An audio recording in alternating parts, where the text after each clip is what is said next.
Hello everyone, मैं हूं सनी पांडे और मैं आपको आज बताने आ रहा हूं लाइन्स एंगल्स का। लाइन्स एंड एंगल्स का एक वेरी इंपॉर्टेंट क्वेश्चन है और स्टार्टिंग है, यहां से अगर बेस क्लियर हो जाएगा। और आज आप लोग का स्वागत है इस चैनल पे। आप लोग नए हैं तो चैनल को सब्सक्राइब कर दीजिएगा लेटेस्ट अपडेट्स के लिए, और शेयर कीजिएगा लिंक को। और आइए स्टार्ट करते हैं आज का वीडियो। तो स्वागत है आप सभी का, आप लोग जुड़ जाइए मेरे साथ। और ये मेरा पहला क्वेश्चन है। क्वेश्चन में कह रहा है in the figure find the values of x and y and then show that a b parallel to cd। तो देखिए यहाँ पर पहले समझते हैं स्टार्टिंग से। जो a और b ये है एक line segment and cd is another line segment. Both are parallel to each other, दोनों पैरेलल हैं, समान है। तो यहाँ से एक ट्रांसवर्सल आया, एक लाइन आया ट्रांसवर्सल, इसको कहेंगे, जो यहाँ पर काटा है, ठीक है ना। ये आपको पता है कि लाइन जब कट करेगी तो जो एंगल बनेगा वो उसका कट करने के लिए कम से कम लेस देन 180 होना चाहिए, ठीक है। अगर 90 पे करेगा तो परपेंडिकुलर हो जाएगा, और अगर 90 से कम में या ज़्यादा में तो हम उसे ट्रांसवर्सल कहेंगे, ठीक है ना। तो जब ट्रांसवर्सल लाइन आती है तो हमें इंटरसेक्शन मिलता है। बट इस क्वेश्चन में देखा जाए तो हमें डाटा पूरा गिवन नहीं है, तो हम डाटा पूरा कर लेंगे। तो हम डाटा करेंगे तो हमारा डाटा यहाँ पर ऐसे हो जाएगा। अगर यहाँ पर 50 डिग्री दिया है जो बन रहा है ट्रांसवर्सल को जब पैरेलल लाइन पे कट कर रहा है, तो और यहाँ पर हमारा 180 बन रहा है। यहाँ वाई और यहाँ एक्स दोनों को फाइंड भी करना है। तो अगर मैं देखूँ तो यहाँ पर ट्रांसवर्सल का तो कोई नेम ही नहीं है, तो मैं इसका स्टार्टिंग यहाँ पर जी कर दे रहा हूँ। ये हमारा ये जी है, ठीक है, और ये हमारा एच हो जाएगा, ठीक है। एच हो गया एंड जी एच हो गया। अब हमारा यहाँ पर हम क्या लिख सकते हैं, इंटरसेक्शन का भी कोई पॉइंट है नहीं, बस यहाँ पर एक्स और यहाँ पर 50 डिग्री, ये हमारा एंगल हो गया। तो हम इसे दे देंगे नाम ई, इसका नेमिंग कैपिटल ई से कर देंगे। और कैपिटल ई से करने के बाद हम इसे किससे करेंगे, कैपिटल एफ से। किससे कर देंगे, कैपिटल एफ। यहाँ मैं लिख नहीं सकता था, ऑलरेडी एक एंगल है और यहाँ पर 130 डिग्री ऑलरेडी है। ये ऑब्ट्यूज एंगल है 130 डिग्री, और ये 50 डिग्री एक्यूट एंगल है क्योंकि लेस देन 90 डिग्री है और ये मोर देन 90 डिग्री है, तो ये बोलेंगे ऑब्ट्यूज एंगल, ठीक है। और यहाँ पर एफ हो गया, ये पॉइंट ऑफ इंटरसेक्शन है, ये पॉइंट ऑफ इंटरसेक्शन ई है, ये जी एच ट्रांसवर्सल। अब ये फिगर पूरा हो चुका है तो मैं स्टार्ट करूँगा। तो यहाँ देखिए जो ये ए ई है, ये ए और ये ई है, ये क्या है बताइए। ये आ रही है किस पे, जी एच पे आ रही है। किस पे आ रही है, जी एच पे। तो हम क्या लिख सकते हैं बताइए कि जो रे है हमारा A E stands on line G H. तो ये जो ए ई पार्ट है ये जी एच पे आ रहा है, ट्रांसवर्सल किस पे आ रहा है, जी एच पे आ रहा है ए ई। अब ये जब आ रहा है तो देखिए यहाँ पर क्रिएट हो रहा है एक angle A E ji, create हो रहा है। मैं लिखूंगा एंगल ए ई जी, यहाँ देयर फोर रहेगा क्योंकि यहाँ पर हमारा स्टेटमेंट तैयार हो रहा है। तो यहाँ पर ए ई जी, जब ये इससे कट किया तो ये ए ई जी बन गया एक साइड, और दूसरा साइड ए ई एच क्या बन गया, एंगल ए ई एच। और ये कितने के बराबर है, 180 डिग्री। यू नो ये एक प्रॉपर्टी से हो रहा है। प्रॉपर्टी क्या है हमारा बताइए, लीनियर पेयर एक्सॉम, ठीक है ना, ये हमारा है। तो यहाँ पर ये देखिए एक प्रॉपर्टी ऐसी है कि एक अगर ये ट्रांसवर्सल हो और यहाँ पर एक पार्ट कट करता हो आता हो, तो यहाँ पर और यहाँ पर ये जो पता ही है कि एक लाइन का टोटल क्या होता है, एंगल 180 डिग्री होता है ना। ये पूरा कितना होगा, 180 डिग्री, यानी इधर का यहाँ पूरा मिला के 180 डिग्री होगा क्योंकि एकदम सीधा रहता है। तो यहाँ पर अगर ये पार्ट कट हो रहा है तो ये पार्ट और इस पार्ट का जो सम होगा वही 180 के बराबर होगा। तो ये पार्ट प्लस ये वाला पार्ट ये कितने के बराबर है, 180 डिग्री के। ये पार्ट 50 डिग्री और ये पार्ट एक्स। तो मैं यहाँ पुट करूंगा वैल्यू, तो ए ई जी। ये याद रखिए कि मिडिल टर्म शो क्या करता है, मिडिल टर्म डिफाइन करता है एंगल को। याद रखिएगा मिडिल टर्म किसको डिफाइन करेगा, किसी एंगल को। तो ये मिडिल टर्म का मेन याद रखिएगा आप, ठीक है। तो यहाँ पर मैं क्या लिख सकता हूँ, ए ई जी को, यानी इस लाइन के ऊपर वाला, ये 50 डिग्री है ना, ये लाइन के ऊपर 50 डिग्री है, तो यहाँ मैं लिख दूंगा 50 डिग्री, दिस इम्प्लाइज हो जाएगा प्लस, और ए ई एच, इस पूरे पार्ट में क्या एक्स है ना, मैं एक्स डाल दे रहा हूँ, इज इक्वल टू 180 डिग्री है, हो गया। अब यहाँ से हम x क्या करेंगे, निकालेंगे तो 180 वहीं रहेगा। मैं 50 को उधर भेज दूंगी, बड़ा वाला प्लस में रहता है हमेशा, तो यहाँ पर मैं इसको चेंज नहीं करूंगा, छोटे वाले को उधर ट्रांसफर करूंगा, तो ऐसे हो जाएगा। फिर हमारा क्या आ जाएगा, 180 माइनस 50 कितना हो जाएगा बताइए, 130। और ये हमारा हो जाएगा इक्वेशन फर्स्ट। क्या हो जाएगा, इक्वेशन फर्स्ट। अब यहाँ तक आई होप आपको समझ में आ रहा होगा। तो देखिए अगर यहाँ पर x हमारा कितना हो गया, 130 डिग्री। x किसके बराबर है, 130 डिग्री के बराबर है। मैंने लिख दिया क्योंकि मैंने वैल्यू फाइंड कर ली। तो यहाँ पर y भी क्या हो जाएगा बताइए, जो y क्या हो जाएगा, और ये भी 130 डिग्री हो जाएगा। क्यों, क्योंकि ये इक्वेशन हमारा सेकंड है, इक्वेशन फर्स्ट से हमारा y क्या है, 130 डिग्री। क्योंकि देखिए x ये है, x ये है और y ये है, जस्ट अपोजिट। क्या है, जस्ट अपोजिट। तो यहाँ पर जो प्रॉपर्टी लगेगी क्या, वर्टिकली अपोजिट एंगल्स। ठीक है, तो ये हमारी प्रॉपर्टी मैंने लगा दिया। मैंने इस प्रॉपर्टी से y को 130 डिग्री बोला है। अब देख सकते हो ये और ये भी क्या है, बराबर होंगे। होंगे कि नहीं होंगे, ये बराबर होंगे। ठीक है, ये और ये जस्ट अल्टरनेट। ठीक है ना, ये भी वर्टिकली अपोजिट और ये भी वर्टिकली अपोजिट है। तो आपको बस याद रखना है। हमने लिख दिया है, डिफाइन कर दिया रीजन भी। अब हम क्या लिख सकते हैं बताइए, हम यहाँ ये लिख सकते हैं कि ये जो हमारा फर्स्ट और ये सेकंड इक्वेशन है, इनसे क्या लिखेंगे, from equation first and second क्या होगा बताइए, we conclude that x is equal to Y. क्यों, क्योंकि यहाँ पर देखिए x is equal to 130 degree और y is equal to 130 degree, तो बोथ आर इक्वल।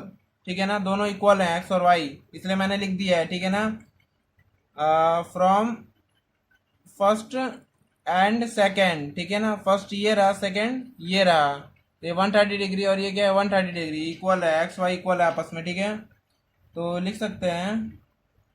बट ये देखिए वर्टिकली अपोजिट एंगल्स है ना, ये और ये एक्स और ये वाई आपस में वर्टिकली अपोजिट एंगल। लेकिन हम क्या लिख सकते हैं साथ में कि but these are alternate interior angles. ये क्या है बताइए, ये अल्टरनेट इंटीरियर एंगल्स। देखिए इस लाइन के इंटीरियर में और ये इस लाइन के क्या है, इंटीरियर में, बट ये क्या है, इधर, ये इधर है, तो ये अल्टरनेट है। ये क्या है, अल्टरनेट। अगर ये सेम साइड में होता है तो ये सीधा क्या हो जाता है, इंटीरियर एंगल। लेकिन ये अगर इंटीरियर में, तो दोनों, ये इधर इंटीरियर में, ये इधर इंटीरियर में, ये इसके इंटीरियर में, ये इसके इंटीरियर में। तो अगर ये दोनों इंटीरियर में और दोनों का साइड बस चेंज है, ये एक सेम साइड में नहीं है, तो ये अल्टरनेट इंटीरियर एंगल्स हैं। ठीक है, तो हम क्या लिख सकते हैं कि अल्टरनेट इंटीरियर एंगल्स की प्रॉपर्टी से क्या है, ये इक्वल है। क्या है, इक्वल है। तो यहाँ मैंने लिख दिया equal. So we can say that A B, ये जो लाइन सेगमेंट ए बी, ये पैरेलल होगा सी डी के। जब वैल्यूज बराबर होंगी, जब एक्स और वाई बराबर होगा, तब ये पैरेलल माना जाएगा। ठीक है, तो ये मैंने लिख दिया, parallel to C D. Now move on to next question, just wait. Again welcome everyone and dear students, देखिए यहाँ पर हमारा नेक्स्ट क्वेश्चन है, question number 2। In the figure if A B parallel C D and C D parallel E F and Y proportional, ये ratio है Y ratio Z. Proportional मतलब अगर दो रेशियो आ जाए तो प्रोपोर्शनल कहा जाता है, अगर सिंगल हो तो ratio Z is equal to 3:7। Find x, y z तो दे दिया रेशियो में वैल्यूज, बट हमें एक्स फाइंड करना है। अगेन 3 लाइन सेगमेंट हमें A B C D E F.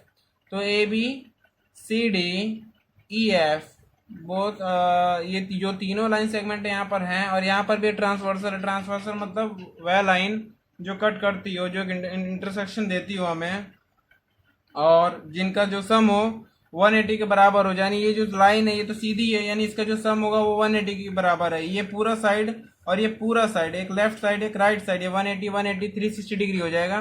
But अगर ये कट कर रही है तो इसका जो पार्ट है वो डिवाइड हो जा रहा है, तो यहाँ पर एंगल एक्स क्रिएट हो जा रहा है ए बी पे सी डी पे वाई क्रिएट हो जा रहा है और ई एफ पे जेड क्रिएट हो जा रहा है।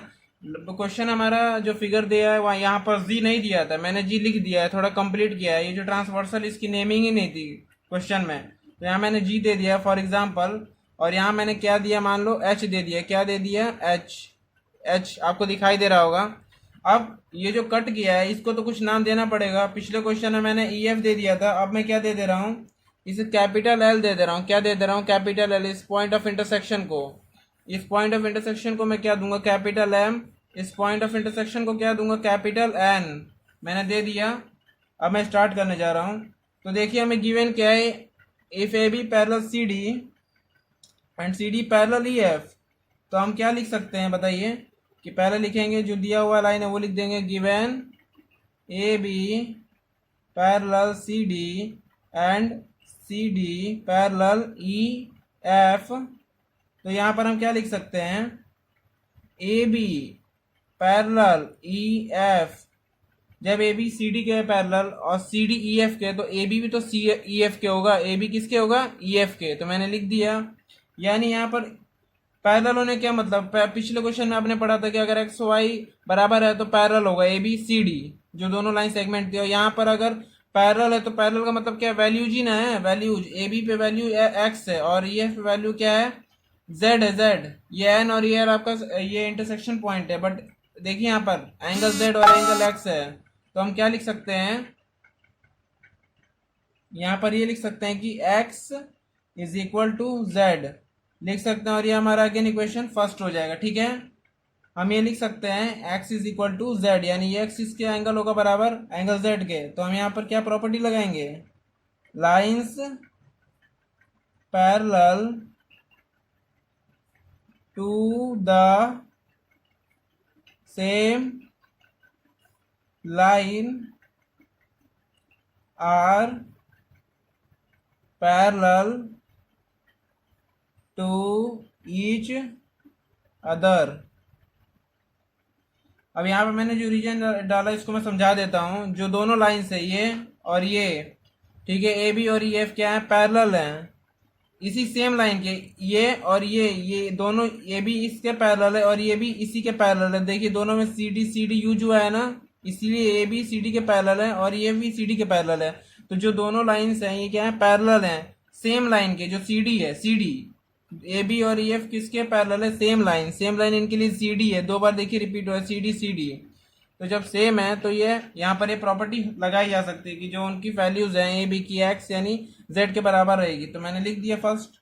तो मैं यहाँ से क्या लिख सकता हूँ कि जो एंगल एक्स है, एक्स और ये जो वाई है, अब ये जो आपस में एंगल है दिया हुआ है ना, तो यहाँ पर देखिए अगर मैं यहाँ पर ये लिख सकता हूँ X plus Y is equal to 180 degree लिख सकता हूँ। और ये हमारे क्वेश्चन सेकेंड है, क्योंकि यहाँ पर हमने पहले ही कंडीशन की बात कर ली। और अब हमें क्या करना है, देखना है कि ये देखिए ये सेम साइड पे हैं, same side LHS left side में है, एंगल एक्स और एंगल वाई, यानी X plus Y is equal to 180 degree है। तो पता है ना, प्रॉपर्टी है, लीनियर पेयर वाला है। चलिए यहाँ पर मैं लिख देता हूँ आगे जो हमारे यहाँ पर लग रहा है,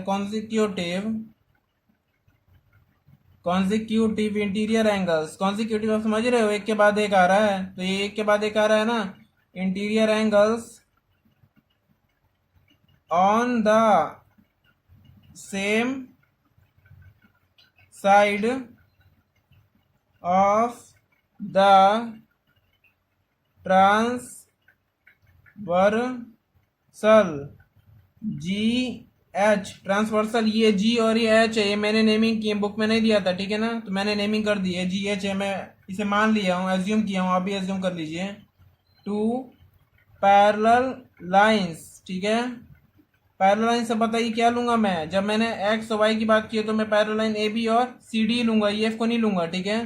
तो पैरेलल लाइंस हो जाएगा क्या बताइए, अभी मैंने क्या बोला, A B and C D, ये आपको समझ में आ गया होगा, मैंने बहुत अच्छे समझाया। कॉन्जिक्यूटिव मतलब एक के बाद एक, वही लीनियर पेयर वाला है, दोनों पेयर में है, ठीक है ना।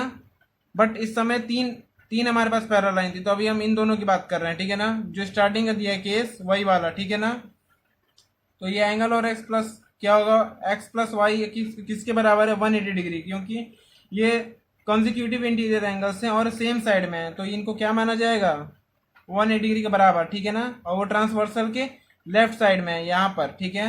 अब इसके बाद मैं ये लिख दिया। अब इसके बाद मैं क्या करूँगा, इस फर्स्ट और सेकंड से मैं क्या करूँगा, वैल्यू पुट करूँगा। क्या करूँगा, वैल्यू पुट करूँगा।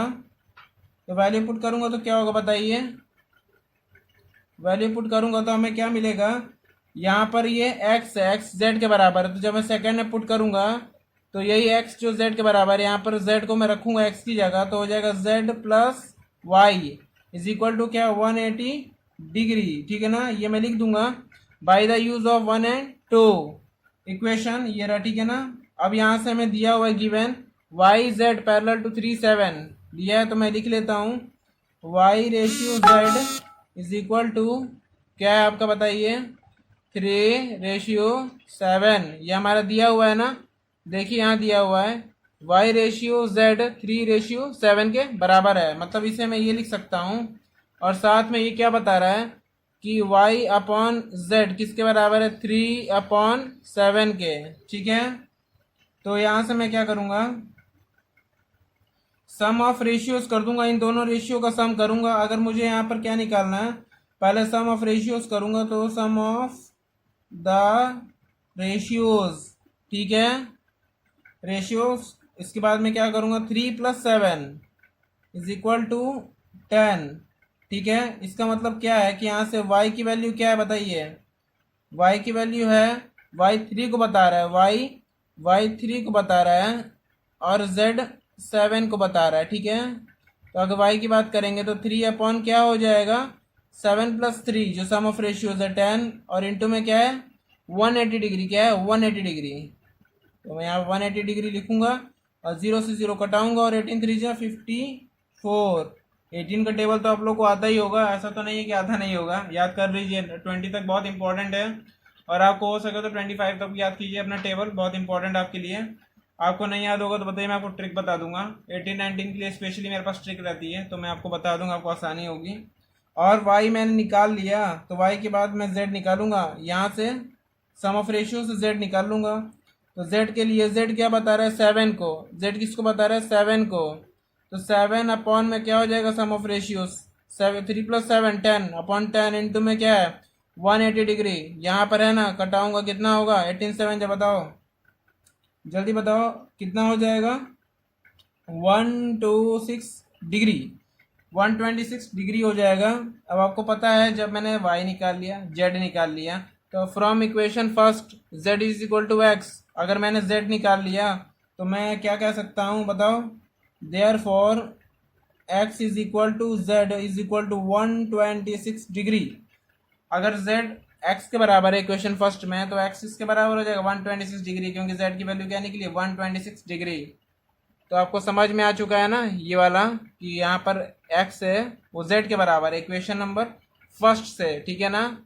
तो जब z 126 के बराबर है डिग्री के, तो x भी किसके बराबर होगा 126 डिग्री के, और आपका क्वेश्चन सॉल्व हो चुका है। अगर आपको कोई डाउट होगा अभी भी तो आप मुझसे पूछ सकते हो, ठीक है। अगेन आप वीडियो को दोबारा देख लेना, अगर आपको प्रॉब्लम होगा तो आप मुझसे पूछ लेना। अब मिलते हैं नेक्स्ट वीडियो में, till wait and watch, and thank you for watching this video.